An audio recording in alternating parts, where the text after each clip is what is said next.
6:30 a.m. The gray light of Lake Michigan was pushing through the windows of a glass room 20 floors above Milwaukee. I heard my adopted son's voice crisp as a gavel. He has dementia. The lawyer beside him slid a manila envelope across the table. That wasn't just a signature on a resignation. That was the death warrant for Dalton Tool Forge, the company I built with my whole life. I put my fingers on the cool rim of a ceramic mug and watched directors avoid my eyes. Then I said the only thing left to fight with, before we vote, let's be sure what we're voting on. How much is a man's honor worth when it stands against the betrayal of his own son? This story starts now. He has dementia, my adopted son said into the microphone, crisp as a gavel. It was 6:30 a.m. in a glass room 20 floors above Milwaukee steam, curling off an urn of burnt coffee. The lawyer beside him slid a manila envelope across the table. And sign this resignation, he added like he was offering a napkin. I rested my fingers on the cool rim of a ceramic mug and watched directors avoid my eyes. Lake Michigan's gray light pushed through the windows. You could hear the HVAC hum and someone's pen click. I clicked a different thing. Before we vote, I said, let's be sure what we're voting on. If you want to know how a morning turns into a knife, you start earlier. You start with black coffee in a kitchen that still smells like lemon oil and a widow's quiet. My name's Ray Dalton. 71. I built Dalton Tool Forge out of a 2-bay garage in Bayview. I still drive the same F-150 I bought the year Brett Favre finally left town. I'm not fancy. I shovel my own snow and keep a folded list in my wallet payroll date vendor, due Joe's birthday. I forget little things now, and then where I set my tape measure why I walked into the pantry, but I haven't forgotten how to read a balance sheet or the faces of men who make their house payments with our overtime. The first odd thing was my assistant repeating the same reminder twice in the same hour. Doctor at 9, board prep at 3, she said too slowly, as if talking to a man in a hospital bed. The second was our plant nurse stopping me by the doorway. Mr. Dalton, any trouble finding exits lately? Exits, I laughed it off, but she didn't smile. Third was a director, old fishing pal, patting my shoulder in the hall. You need anything, Ray. Anything at all, like I'd become a porcelain dish. Friday night church fish fry, St. Stan's on Mitchell. We lined up with styrofoam trays, tartar packets, lemon wedges. Joe Pawlowski, who ran line 3 for 25 years before I pulled him up to the board, leaned in like we were swapping hunting stories. Word is, you're slipping, buddy. He kept his eyes on the fryers. Mark's been saying it quiet. Dad repeats things, he's not tracking. That kind of quiet. I didn't answer. I heard the sizzle of oil in the radio near the kitchen, some old polka set no one ever turns off.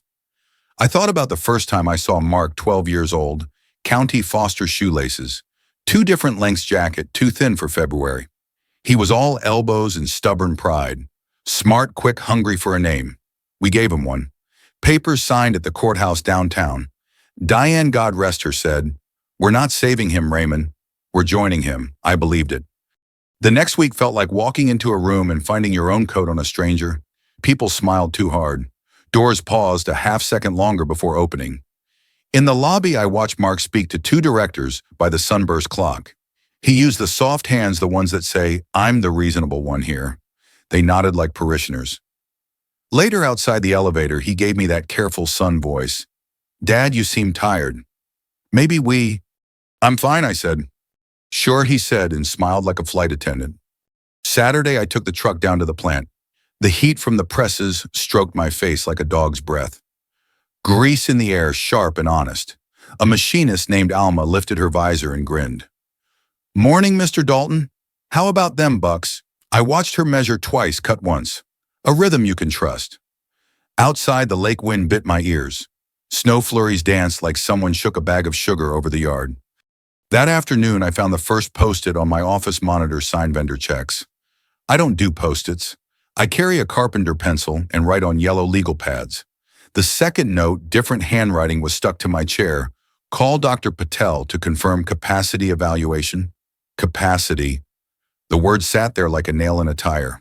I took the note off, folded it into a square, and set it under my wedding ring on the desk. I didn't call Dr. Patel. I called nobody. I made coffee and stood at the window. Down below, a guy in a Packers beanie tried to start a Civic with a dead battery. He kept turning the key, smelling hope, I suppose. I remembered bending over Mark's algebra homework, him tapping his pencil, my hand guiding numbers. I remembered teaching him to check torque with his eyes first. See the story of the metal kid, and then with the wrench. Sunday morning early, I hit the South Shore Drive. Lake looked like tin. On AM radio, a man talked about the Brewers' bullpen like it was gospel. I drove past shuttered brick windows knocked out and wondered how many paychecks our shop had kept from turning to dust over the years. I stopped for coffee at a place where the counter still spins and the waitress calls you Han, even if your eyebrows meet in the middle. She slid my mug down so it kissed my hand. "You okay, Mr. Dalton?" she asked. I said sure. She didn't believe me. Back home, I sorted mail, water bill, catalog, a thick envelope from a law firm on Wisconsin Avenue with my name raised in blue. The letter was couched in kindness. To avoid embarrassment, it said, and in the best interests of the company, it would be appropriate if I underwent a capacity evaluation pursuant to policy.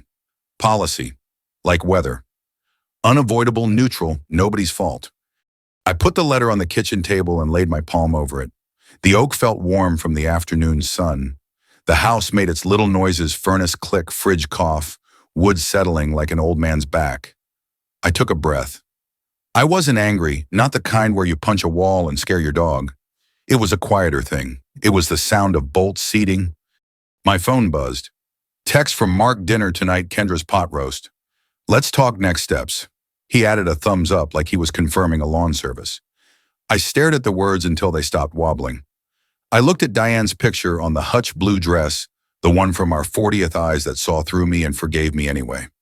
Sure, I typed back, 6. I slid the law firm letter under the phone and went to iron a shirt. I dug out my old hearing aid from the junk drawer, the one I never wear because I don't like the sound of my own chewing. I cleaned it with a tissue and set it on the counter. I opened the fridge, cut a square of yesterday's lasagna, put it back without eating, then took it out again, because that's what you do when your hands need work. The sun went down early and quick like it always does here, when winter means it. I stood in the hallway tying my boots, listening to the house decide what it would remember of me if I didn't return. Then I shut off the kitchen light, locked the back door twice, and walked out into the cold with my keys in my palm and my jaw set like a man who still knows his way to the exit. Mark's place sits on a cul-de-sac in Brookfield where the mailboxes all match and the sidewalks run like graph paper. Porch light on, wreath that looks like it came in a box labeled fall. I parked on the street so my truck wouldn't drip on his spotless driveway and walked up with my hands in my coat pockets, thumbs on the keys like I could warm them. When the door opened, heat hit me, thermostat set higher than I'd ever set one in my life, and the smell of pot roast carrots collapsing onion sweet. Dad Kendra sang all teeth and hospitality. She kissed the air near my cheek and pulled me into a kitchen that could have hosted a cooking show. Granite Island, the kind of pendant lights that always look like upside-down mason jars. The Packers were on low in the living room volume, barely above a whisper. 2 kids, Ethan and Mira, sat side by side on the couch, faces blue from iPad glow, thumbs flicking. "Say hi to Grandpa Kendra," called without looking. They waved without eyes. Mark came around the island with a dish towel over his shoulder, like he'd earned a stripe for domesticity. He hugged me quick. "You made good time." "Every light was green," I said. He smiled like I'd told a joke he'd heard before. We did the little dances you do before bad conversations. Plates down, napkins handed, a comment about the cold supposed to snow again Tuesday, and one about the roof. Had a guy look at the flashing? We'll do it in spring. At the table, Kendra poured wine for herself and Mark water for me. "Doctor's orders," she said like there'd been a memo. Grace was quick. Pot roast pulled apart under my fork like it knew what was expected. Mark kept the talk easy for exactly 7 minutes. Workouts, the new coffee shop, where the barista drew leaves and foam a neighbor with a drone. He complimented the carrots like he'd practiced. Then his face changed the way clouds change when a cold front moves through. "Dad," he said, folding his hands, "we should talk next steps." "I figured," I said. Kendra set her wine glass down carefully so it wouldn't click. "Everyone's thinking about the good of the company," she said, soft as a flannel blanket. "And your health." "I drove here," I said. "It's not about driving," Mark said, smiling. "It's about focus, energy. The board needs to know we have continuity." He reached behind him to the bench against the window and lifted a manila envelope. I knew what it would feel like before he put it in my hand, smooth a little toothy at the flap. This spells out a graceful transition, he said. We've got a draft press release too. You'll be chairman emeritus. We'll endow a scholarship in your name, obviously. It's time. I looked at the flap, not at him. Chairman emeritus, I said. That mean I get to keep my parking spot. Kendra gave a laugh that didn't catch air. There's also just to ease the capacity evaluation. Dr. Patel, totally routine. Monday at 9. I set the envelope next to my plate so it touched the warm rim. Totally routine, I repeated. Mark dabbed his mouth. Dad, this is kindness. We don't want rumors or lawsuits. You deserve to rest. We've already scheduled the emergency board meeting for Tuesday, 6:30. Early, I said, so we don't miss donuts. Kendra leaned forward. We can have the release ready by noon. A beautiful photo of you on the factory floor. The floor you want to move to Texas, I said, still looking at the envelope. Silence did the loudest work in the room for a few seconds. The game murmured from the other room, some announcer talking about yards like they were sins. Nobody said Texas, Mark said. We said options. Too much waste in Milwaukee. New capital structure, optimized footprint. You know this language. I know English, I said. He tried a different lane. Dad, you repeat yourself. You missed the Denise meeting last week. I was on line 2 watching a die change. He shrugged like that proved his point. Exactly. I picked up my water and took a long drink. Cold climbed behind my breastbone. In my pocket, my phone was a rectangle against my thigh. I remembered the hearing aid I'd set by the coffee maker and left on purpose to keep my ears honest. I set my glass down and looked at my son the way I used to look at a piece of steel for shape, for flaw, for story. Who drafted this? I asked, tapping the envelope. Outside counsel, he said. They're good. You'll like them. They've done dozens of these. I bet, I said, and slid the envelope into my coat. I'll read it after dinner. Kendra tried on a new tone concerned kindergarten teacher. Ray, it's easier if you sign now. We'll keep it private. No need for a circus. I'm not afraid of tents, I said. Ethan looked up long enough to say, Grandpa, did you ever ride an elephant? I smiled at him because he has no idea what adults do in good suits, and I pray he never has to. Dad, Mark tried again. This is the right thing. Maybe right for you, I said. I'm not signing anything tonight. He held the smile, but his eyes went mean around the edges. Then Monday the evaluation, and Tuesday the vote. I pushed my chair back and stood. My knees did their little protest and then behaved. Thanks for dinner, I said. Kendra, the roast was good. She didn't answer. She looked at Mark and then at me, and then at the envelope disappearing into my coat like it was a magician's trick she hadn't rehearsed. In the foyer, I pulled on my boots slow. Mark followed, arms folded. The thermostat clicked. Outside, a snowplow went by with its blade-up sparks tucked away for later.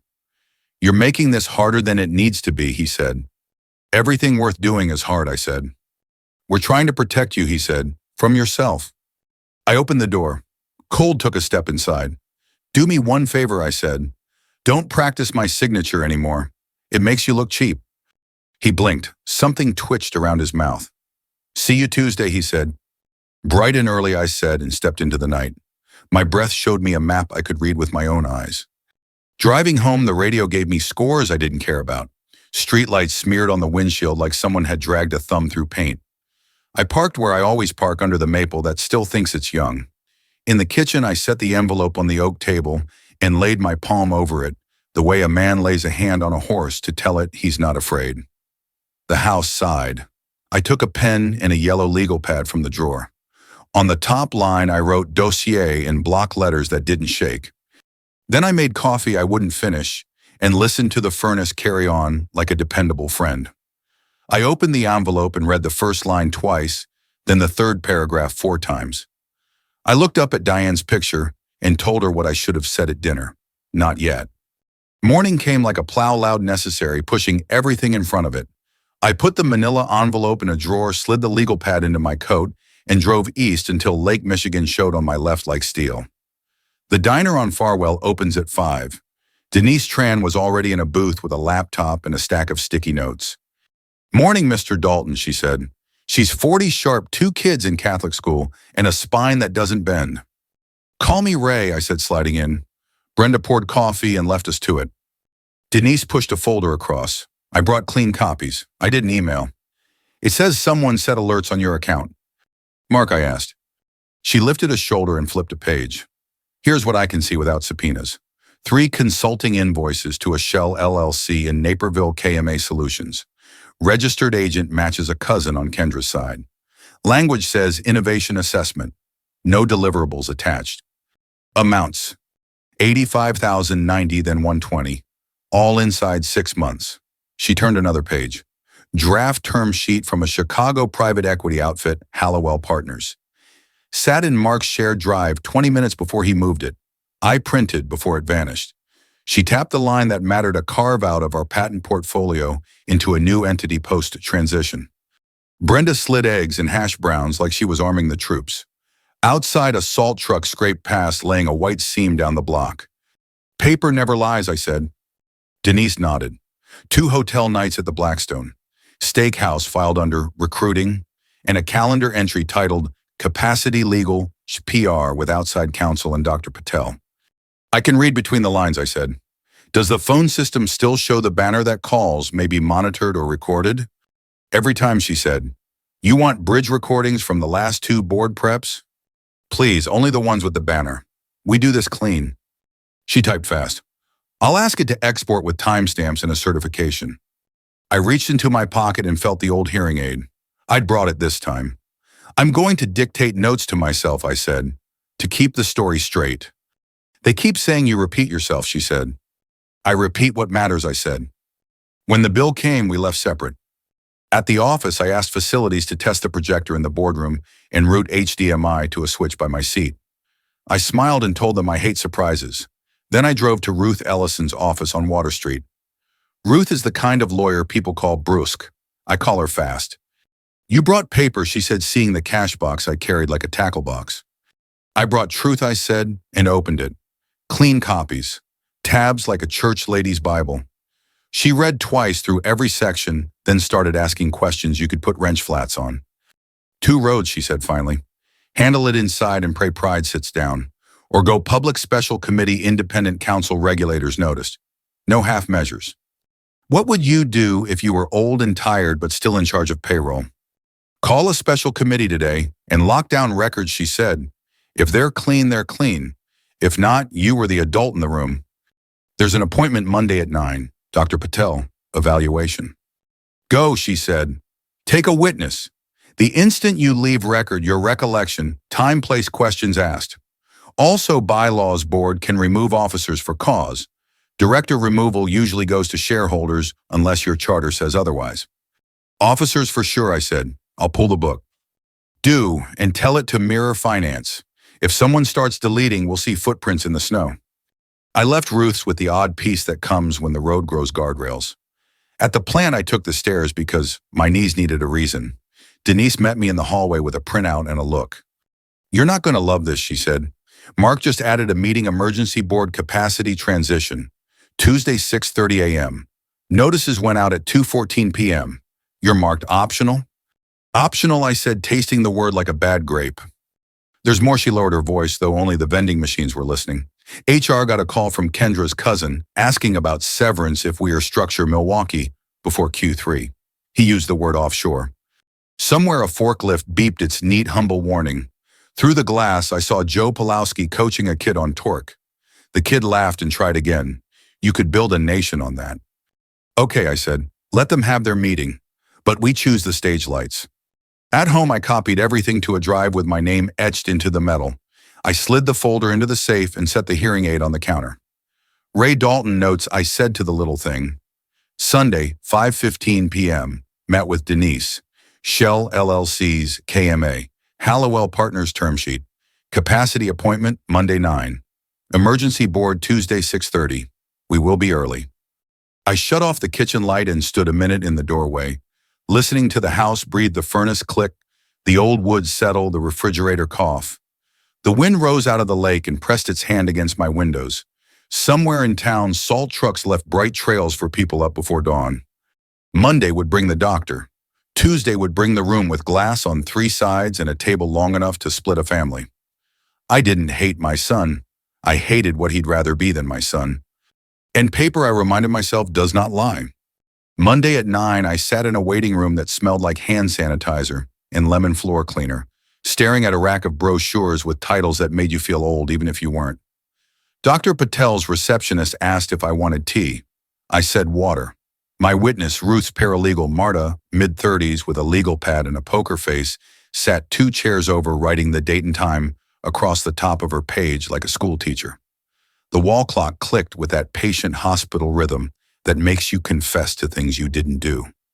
Mr. Dalton Dr. Patel appeared compact man, warm eyes tie with small bicycles on it. We'll keep this straightforward. This isn't therapy, it's a capacity assessment. You've got the right to stop at any time. Results can be shared with whomever you direct in writing. Fine, I said. Marta will observe. He nodded, didn't flinch. Inside his office had a window to the river. Snow framed the edges like a postcard. He asked my name, date of birth, today's date, the season. He had me remember 3 words, Apple Table Chicago, and draw a clock face set to 10 past 11. My hands shook a bit when I drew the circle, but the numbers landed where they belong. We did serial 7s. I went to 67 and stopped, grinned. Never liked this part, I said. Neither do most people, he said, making notes. Tell me about your typical day. Coffee, plant walk, payroll on Thursdays. If a die's running hot, I know before the readings do. I told him where the exits are in every building we own, where the frost heaves in the 3rd floor hallway, where the roof membrane bubbles after hard sun. He asked about my wife. I said her name. He asked about my son. I said his name too and kept my voice steady. At the end, he closed his notebook like a man putting away a delicate machine. Mr. Dalton, I won't give conclusions in the room, but I can tell you, you're oriented, your recall is adequate, your judgment appears intact. You may stumble on names under stress. That's age, not disease. Write that last sentence big, I said. Outside in the hall, I spoke into my hearing aid recorder, low Monday, 10:12 a.m., Dr. Patel capacity assessment. Oriented times 4, clock intact, serial 7s performed, witness present. Marta wrote the same by hand. We shook hands and left. Back at the office, I told Ike to preserve bridge recordings from the last 2 board preps, the ones with the on-screen banner that says calls may be monitored. Export with timestamps and a certification, I said. The manager, a kid with a beard he petted when he was nervous, said, on it, Mr. Dalton. I emailed the independent directors, Joe Mary Whitaker, ex-banker, Alicia Gomez, retired supply chain VP, with a Ruth-drafted memo attached bylaws on officer removal for cause process to appoint a special committee and a proposed resolution to preserve and review records. I kept the note plain. We will be asked Tuesday to move fast. We should move right. I printed copies and put them in my cash box next to photographs and the watch Diane gave me on our 25th. Facilities called. Projector tested, Mr. Dalton. We ran HDMI to the seat you like. Good, I said. Please have sign-in sheets at the door tomorrow. Time and time out, and donuts. Glazed or plain and powdered. Old men eat powdered and leave proof. Mid-afternoon, I walked the plant. The heat lifted off the presses in a steady breath. Union Rep Cal Hines found me by line 2. Heard rumor of a Tuesday meeting, he said. Rumors are loudest when truth is close, I said. You keeping us in Milwaukee? I looked at the people, Alma with her visor, Luis with his earplugs, a kid named Nate with shoulders like a barn door. As long as I've got a vote, I said, and I've got one. Cal nodded once like 2 men at a fence line deciding which way the storm would go. At 4, a messenger from an outside firm arrived at my office with a press release already drafted. Graceful transition, it read, Chairman Emeritus, and a quote that sounded like something you say when the casket lid closes. I wrote received across the top and slid it into a red folder labeled not yet. At 5, Denise brought the exported recordings in a sealed envelope. We played them in her office with the blinds half closed. Mark's voice smooth in a capacity prep call. We need to avoid a spectacle. Get him to sign quietly. If he resists, we've lined up Dr. Patel and PR. Tuesday morning, vote clean and quick. Another director's voice uneasy. He's still sharp on the numbers. Mark, numbers aren't the business. Optics are. We let the silence sit 5 beats. Put that on the reel, I said. I already did, she said, and slid a thumb drive across. The label in her neat hand, board reel, Tuesday. Outside evening fell the way it does here in February, fast and close. I drove to Ruth's with the cash box and the reel. She watched everything once, then again without blinking. "We'll seat the special committee in the first 10 minutes, she said. "If they balk, we still have cause to suspend Mark as an officer pending review. Shareholder vote later, if we need to pull him as director," I said. "You remember the playbook," she said. "It remembers me," I said. At home, I put the cash box by the door like a suitcase. I made a list on a yellow pad headed "Tuesday arrive, 6:05, sign-in sheets, check HDMI, coffee on, copies at each seat, Denise to sit left, Joe right, Mary to move special committee, Alicia to second, IT on standby, security ready for badge collection if needed, PR statement in 2 versions, calm or thunder. I slept in my recliner boots, off coat over my legs, the way men sleep when they want to be the first out the door if a pipe bursts. Around midnight, I woke to the sound of the furnace exhaling and the neighbor's plow blade catching a manhole cover metal on metal, a spark you couldn't see. I thought of Mark at 12 with mismatched laces and wondered where exactly the road split. I didn't find the answer. I closed my eyes and let the house keep watch. Before dawn, I shaved by the bathroom nightlight so I wouldn't wake the walls. The mirror gave me an older man I recognized. I polished my shoes because my father taught me men think better when their feet look right. I packed the box. The lake on my left was pewter. Downtown rose like a handful of cold teeth. I parked where I always park, under the maple that cracks in deep frost and still leafs out come May. Upstairs, glass on 3 sides table, long as a boat. The urn hissed. Donuts sweated sugar. I placed the cash box, checked the switch by my chair, and set 1 clean copy of the resolution at each seat. At 6:27, the door opened. Mark came in with his lawyer and a smile that had done well for him. A few directors drifted behind like coattails. I stood and buttoned my jacket. "Morning," I said. "Let's keep this simple," he said. "Simple's good," I said, and rested my fingers on the rim of my mug, steady as a press. At 6:29, I set the sign-in sheet by the door. Denise sat to my left, Joe to my right. Mary and Alicia took seats halfway down. The lawyer placed his briefcase like a brick. The urn hissed. Phones buzzed against wood like crickets. Mark cleared his throat. "I'll call this emergency meeting to order. First item, capacity and transition of the chairman." Before agenda, I said housekeeping. I pointed to the screen where company policy flashed: conference calls may be monitored and recorded per policy 4.12. Everyone sees that? Good. Mark didn't like losing tempo. He laced his fingers. "He has dementia," he said into the mic. The words landed like a dropped wrench. His lawyer slid a manila envelope across the table. "Please sign the resignation, Mr. Dalton." I set my palm on my mug. "I'll address this in 3 parts," I said. "Process, substance, and vote." "Process," I said. "Madam Whitaker, per bylaws, I move we constitute a special committee of independent directors to preserve and review records relevant to officer conduct and proposed restructuring." Mary glanced at Alicia. "Second," Alicia said. Mark's lawyer began. "That's not." "It is," Ruth said from the back comm. Page 17, section 6B. All in favor hands rose quick and uneasy. Opposed, none.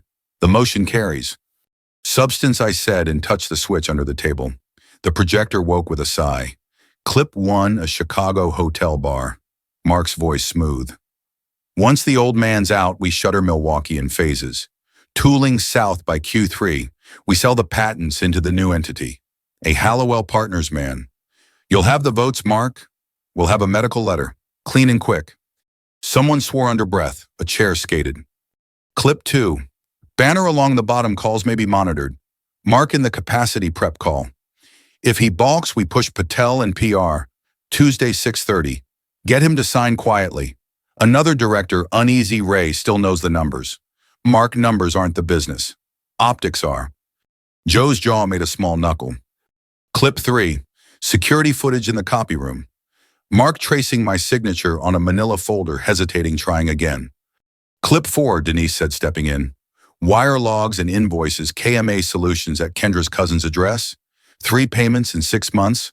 A term sheet carving out patents post-transition. Mark tried to smile. "This is out of context." "Context is sequence," I said. "Paper is sequence in ink." His lawyer adjusted his tie. "Even if any were true, removal of a director requires shareholder action." "Officer removal for cause is the board's authority," Ruth said. Page 19. Mary raised a hand.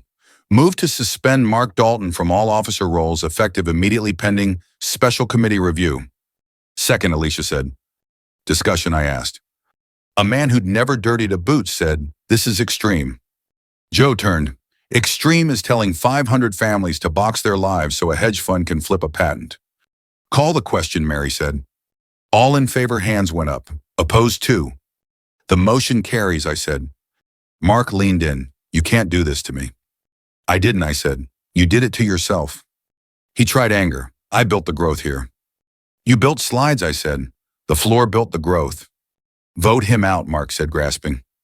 We will schedule an extraordinary shareholders meeting to consider director status, Mary said, already writing. We'll recommend removal for cause. Item 3, I said. Vote on the special committee's mandate and preservation order. Hands up, carried. Item 4, approve PR statement.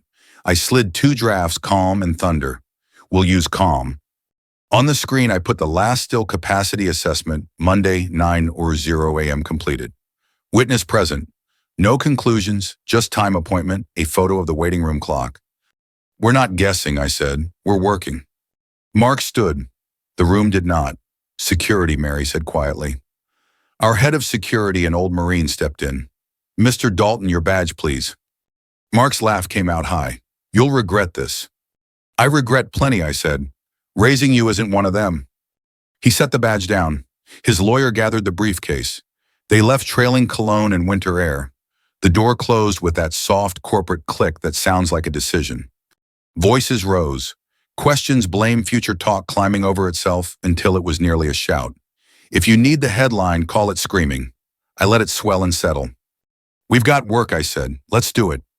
We seated the special committee, set the shareholder date, told Denise to contact regulators, told IT to mirror finance. Joe squeezed my forearm, rough palm, a friend's grip. Outside, the lake threw gray light across the table like a clean sheet. Get me a donut, I told him. Powdered, he said and grinned. The sugar left proof on my jacket the way good mornings do. News broke before my second cup of coffee. The Journal Sentinel ran a headline that tried to sound neutral and didn't founder moves to suspend son amid restructuring fight. A local TV van idled at the curb exhaust, ghosting the air. Brenda at the diner texted a photo of the paper with a caption, You okay, hon? I'll keep the pot warm. Calm statement only, I told Denise on the phone. No victory laps. Already out, she said. We confirmed the special committee and the preservation order. No names, no adjectives. Good, I said and put on my coat. At the plant, the guard's hand hung in the air like he couldn't decide whether to salute me or hug me. Morning, Mr. Dalton. Morning, Stan. Inside, the heat of the presses worked on my bones in a way the doctor never could. People looked up as I walked the aisle. Grease on hands, earplugs in. That sound of metal making itself useful. Alma flipped her visor. Boss, she said like a question.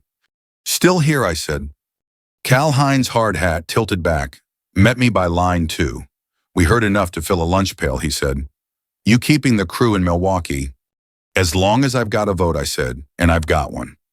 A slow clap started on its own 2 hands in the wrong place at the wrong time, and then the wrongness turned right. No whooping, just palms steady the way working people say what they mean. I held up a hand. Back to it, I said.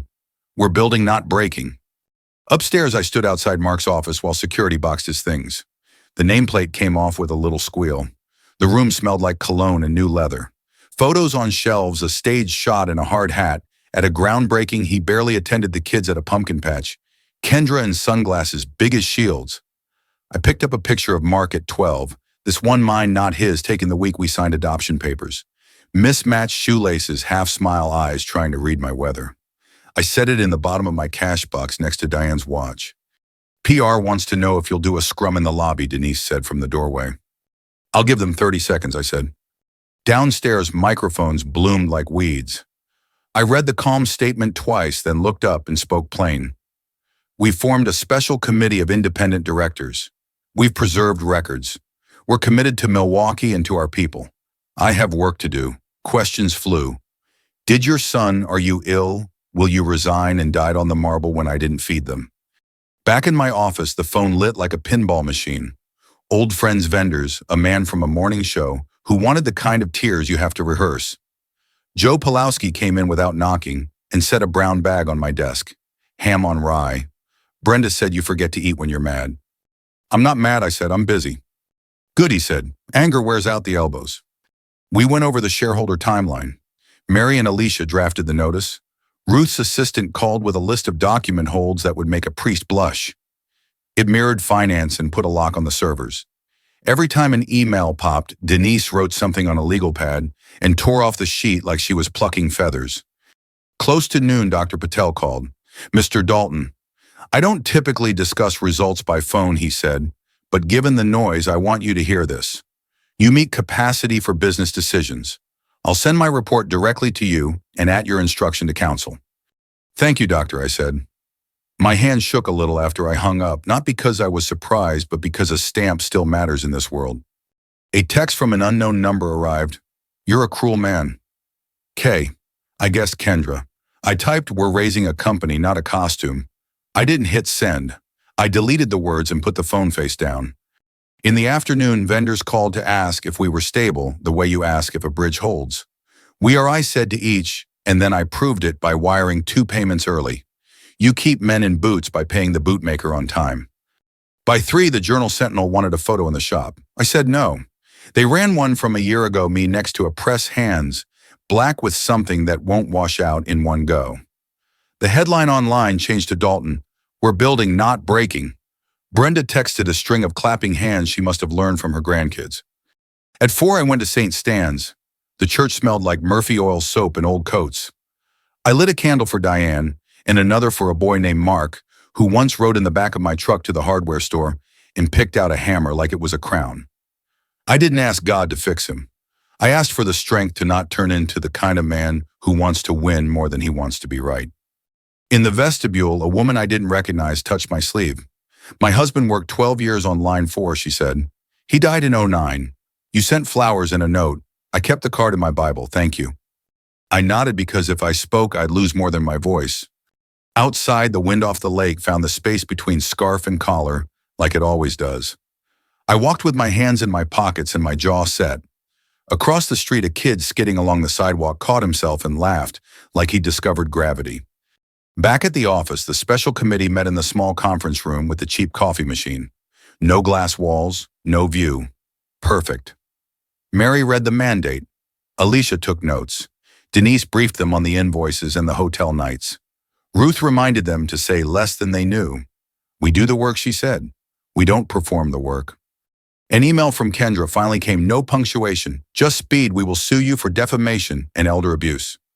Ruth read it and said, we'll respond through counsel. I put the screen down. I thought of Kendra at the table with her wine and her phrases continuity optics, and wondered who taught her that words can be used like furniture, arranged to look like comfort. Sundown made the windows into mirrors. I stayed until the building creaked in that private language old places use when they're alone. Before I left, I walked the floor one more time. Alma had gone home. So had Luis and Nate. A broom leaned in a corner like a tired man. I turned off lights in a pattern I could do in my sleep and once had after storms. At home, I put a cardboard box on the kitchen table. I took the photos of Mark off the mantle camping graduation, that awful professional portrait with the arms crossed and the chin out, and set them in the box face down. I kept one, the adoption day shoelaces, wrong eyes, right? I put that in a drawer with Diane's letters. I made one last list on the yellow pad shareholder meeting date. Vendor calls, pay run Thursday. Talk to Cal about the apprenticeship slots. Call Brenda to say thank you. Buy powdered donuts for Friday because men like proof. When I turned out the lights, the house did its soft, grateful breathing. I sat in the dark long enough to hear the radiator's little hymn and the neighbor's garage door, and then I went to bed because a man who has to be up before dawn doesn't need to borrow tomorrow's worry. I slept. Not the clean sleep of a boy, but the earnest sleep of a man who did what was in front of him and left what wasn't for morning. We held the extraordinary shareholder meeting in the ballroom of a chain hotel off I-94, the kind with potted palms that look tired by February and carpet the color of bruised fruit. Coffee urns hissed along the back wall. A woman in a blazer set out bowls of wrapped mints like communion for nervous people. Outside, plows shoveled slush into tidy ridges. Folks came in with their shoulders dusted white, shook themselves like dogs, and found their rows. It wasn't Wall Street, it was Milwaukee in winter. But a vote is a vote wherever you count it. Mary took the podium. We're here on 2 items, she said into a mic that squealed once and then behaved. 1, removal of Mark Dalton from the board for cause. 2, the charter amendments locking profit sharing to the Milwaukee headcount and establishing permanent document preservation triggers. She read the notice like a bank teller, calm, exact, not bored. Mark sat 3 rows from the front with his lawyer, no badge coat, open, the same smile he wears to funerals and ribbon cuttings. He'd found a way to own a sliver of shares over the years, stock grants a cousin's trust, and the sliver bought him a seat. He didn't look at me. He looked past me the way a man looks past a stop sign because he doesn't like what it says. Before the motion, the floor opened for comments. A retired machinist named Gus, who started here when Carter was in office, walked up slow and gripped the sides of the podium like he was steadying a ladder. Name's Gus Nitchie, he said. I got 2 new knees and a mortgage that's older than both. When my wife got sick, the company paid out the shared sick leave pool Ray set up. Nobody wrote a press release. We just did it. He nodded once toward me and once toward the floor. That's all. A woman in a parka that could survive the moon took the mic next. My boy's on line 4, she said. He's 22. He thinks torque is music. Keep his job here. Mary thanked them and asked for brevity. Then Mark stood without being called and half raised his hand. Point of order, he said, voice easy. This is a personal vendetta dressed like governance. You're scared of change. I bring modernization and... Point of order denied, Mary said, firm, but not loud. We are discussing a motion notice to all shareholders. You will have 3 minutes when recognized. She did not recognize him. Alicia read the motion. Mary called for a vote by written ballot. Volunteers passed out cards that felt like church pencils, dull paper with a little tooth. Pens whispered, shirts rustled. Somewhere a cough started and stopped. Denise worked the tally with 2 associates and a little plastic clicker that made a sound like counting nickels. While they counted, I felt Diane's watch under the edge of my cuff and let the second hand talk me through. Tick payroll, tick apprenticeships, tick the smell of Murphy oil soap at St. Stan's, tick a boy with mismatched laces asking if he could call me dad. Mary tapped the mic. On the motion to remove Mr. Mark Dalton from the board, for cause she read the ayes have it by supermajority, the room didn't cheer. Older people don't cheer for paperwork, but there was a shift the way a house changes when a storm turns away. Shoulders dropped. Someone exhaled like a radiator finding its rhythm. Mark's lawyer leaned in and started talking fast into his ear. Mark kept his face straight and his eyes on the carpet. Second item, Mary said. Charter amendments. We voted again. The clicker counted our nickels into a jar you couldn't tip over. Approved. In the hallway, reporters waited like pigeons. I let Mary give them the line we'd rehearsed. We've acted in accordance with our bylaws and our conscience. We're committed to Milwaukee. No further comment. The microphone sagged a little when they saw they weren't getting drama. I saw the Journal Sentinel man scribble anyway. He's paid to. Back upstairs, we signed the resolution pages one by one. Would you believe a pen can feel heavier after a thing like that? It can. Denise slid the stack into a folder. Filed, she said. That word is so plain it's almost holy. I took the truck to the plant and found Cal by the time clock. We're locked to Milwaukee headcount now, I said. Profit sharing can't get cute in a memo. He shook my hand with a grip you feel in your elbow. We'll build it like it matters. It does, I said. In the afternoon, I sat at my kitchen table with a yellow pad and wrote 2 letters. The first to the workforce posted on the corkboard by the time clock and emailed to those who check email with their thumbs. We're not moving. We will expand apprenticeships by 12 slots. Profit sharing is in the charter. We'll publish a plain English summary every quarter. If I break this, you'll know before I do. The second to Mark. I wrote it by hand because a printer can make lies look brave. You were my son the day we signed the paper, and you are my son now. That won't change. What did change is what you chose to be. I'm establishing a small conditional trust you can access after you complete 1,000 hours of community service. Hands-on, not board seats, and make full restitution as determined by the special committee and the court if it comes to that. I won't attend your sentencing if there is one. I won't attend your victory party if you talk your way out of it. But I will read a letter from you when you can write one without blaming wind for the way trees lean. Dad. I sealed it and set it on the hall table with the day's mail. Maybe he'll throw it away. Maybe he'll open it and laugh. Maybe he'll keep it in a drawer like a man keeps a map he swears he doesn't need. Next, I called Denise about the scholarship fund, Diane's name on the letterhead, not mine, and asked Cal for the names of 3 apprentices with grit and a bad car. We'll fix the cars. Sometimes justice is torque and receipts. Evening came early the way February schedules it. I shoveled the front walk because paying a kid $20 is good, but doing your own work is better when your head's loud. The air bit through my scarf and found my ears. The maple out front wore a thin lace of ice on its black fingers. Across the street, my neighbor backed his truck too close to the trash bin and got out laughing, hands up, no harm done. Inside, I warmed a bowl of chili and ate it standing up. I turned on AM radio and listened to a man discuss the Brewers' odds like God had asked his opinion. The house made its old wood noises and I let them talk without interrupting. I sat on the couch and took the adoption day photo from the drawer. I stared until the boy in it blinked in memory, if not in truth. Then I put the picture back, closed the drawer, and felt something settle where anger had been living, like bolts seating, like a press finding home. If you've listened this far, you don't need a sermon. You know that some votes happen in glass rooms at dawn, and some happen at kitchen tables when nobody's watching. You know age isn't confusion, it's quiet. You know family is blood and paper, and also the choices we make when nobody calls us sir. If anything in my story helped you stand a little straighter, tell somebody who might need it. If you want more plain-spoken stories about work, love, and the cost of both, you can share this or subscribe or just come back next week and sit with me a while. I'll put on a fresh pot. We'll talk about torque and mercy. I turned off the radio and let the house breathe. Out the window, the streetlight threw a soft cone onto clean snow, and for once, it looked like a blessing instead of a warning.